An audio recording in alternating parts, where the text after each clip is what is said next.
दोस्तों, एक छोटे से गांव में अमोल नाम का एक आदमी रहता था। अमोल का परिवार बहुत साधारण था। उनके पास एक छोटा सा घर था और वह अपने परिवार को पालने के लिए दिन रात मेहनत करता था। भले ही अमोल का जीवन बहुत सादा था, लेकिन उसका दिल बहुत बड़ा था। वह हमेशा दूसरों की मदद करने के लिए तैयार रहता था। गांव में हर कोई उसकी ईमानदारी और दयालुता की तारीफ करता था। अमोल की आदत थी कि वह किसी भी जरूरतमंद की मदद जरूर करता था। खेतों में काम करते समय अगर कोई भूखा कुत्ता वहां आ जाता तो वह बिना कुछ सोचे समझे अपने टिफिन से उसे खाना खिला देता था। अगर कोई यात्री भूखा होता तो वह अपना खाना भी उसे दे देता था। उसकी पत्नी सुनीता इस बात से अक्सर परेशान रहती थी। वह कहती, तुम्हारे इस दान पुण्य के चक्कर में हमारा रसोई घर हमेशा खाली रहता है। तुम्हें थोड़ा अपने बारे में भी सोचना चाहिए। लेकिन अमोल मुस्कुराकर जवाब देता, सुनीता, भूखा पेट सबसे बड़ा दुश्मन होता है। अगर हम किसी की मदद कर सकते हैं तो हमें क्यों नहीं करनी चाहिए? भगवान सब कुछ देखता है। एक दिन दोपहर के समय जब अमोल घर पर आराम कर रहा था, तभी दरवाजे से एक बूढ़े साधु बाबा की आवाज आई। उनकी आवाज बहुत कमजोर थी, जैसे वे बहुत थके हुए और भूखे हों। सुनीता ने उनकी आवाज सुनी, खिड़की से झांका और बड़बड़ाते हुए बोली, लो, अब ये भी आ गए। लगता है आज फिर रसोई खाली हो जाएगी। अमोल ने उसकी बातों पर ध्यान नहीं दिया और दरवाजे की तरफ चल दिया। जब उसने दरवाजा खोला तो देखा कि साधु बाबा बहुत दुबले पतले और थके हुए थे। उनके कपड़े गंदे थे और चेहरा पसीने से लथपथ था। अमोल ने तुरंत उन्हें अंदर बुला लिया। बाबा, कृपया यहां बैठिए, मैं आपके लिए थोड़ा पानी लाता हूं। वह अंदर गया, एक लोटा पानी लाया और साधु को दे दिया। बूढ़े बाबा ने धीरे धीरे पानी पिया और चैन की सांस ली। उनके चेहरे पर शांति आ गई। साधु बाबा ने कहा, बेटा, मैंने 2 दिन से कुछ नहीं खाया है।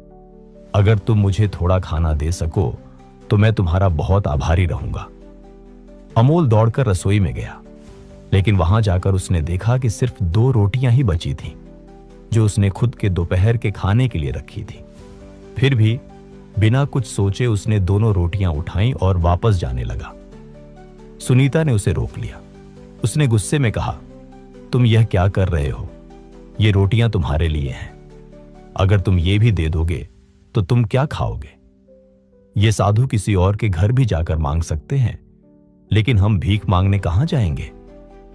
अमोल ने उसकी बात ध्यान से सुनी और फिर प्यार से कहा, भूखा पेट किसी का इंतजार नहीं करता।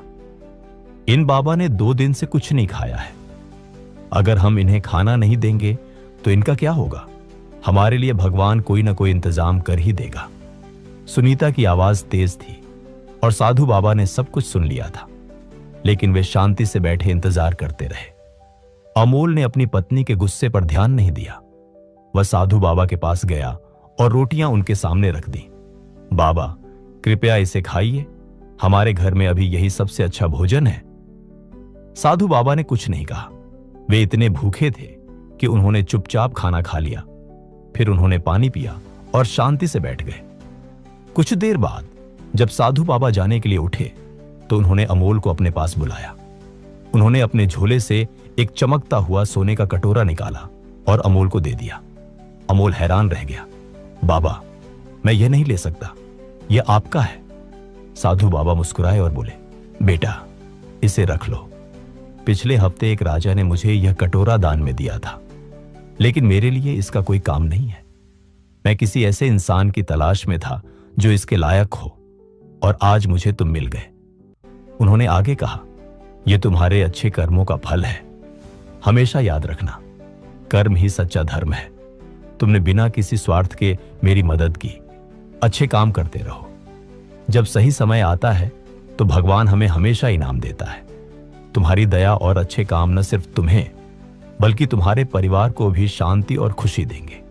इस कटोरे को अपने पास रखो और इसे समझदारी से इस्तेमाल करना, लेकिन इसकी वजह से अपनी अच्छाई को कभी बदलने मत देना। यह कटोरा सिर्फ एक निशानी है जो यह याद दिलाएगा कि भगवान अच्छे कर्मों की कद्र करता है। यह कहकर साधु बाबा वहां से चले गए। अमोल उस कटोरे को हाथ में लिए उन्हें जाते हुए देखता रहा। उसकी आंखों में खुशी के आंसू थे। उसने खुद से वादा किया कि हालात चाहे जैसे भी हों, वह हमेशा दूसरों की मदद करता रहेगा। दोस्तों, कर्म ही सच्चा धर्म है। जो इंसान फल की चिंता किए बिना दूसरों का भला करता है, भगवान उसे किसी न किसी रूप में उसका इनाम जरूर देते हैं। इसलिए सही काम करने और दूसरों की मदद करने से कभी पीछे नहीं हटना चाहिए। अगर आपको यह कहानी पसंद आई हो तो इसे लाइक करें, अपने दोस्तों और परिवार के साथ शेयर करें और ऐसी ही प्रेरणादायक कहानियां सुनने के लिए हमारे चैनल को सब्सक्राइब करना न भूलें। धन्यवाद।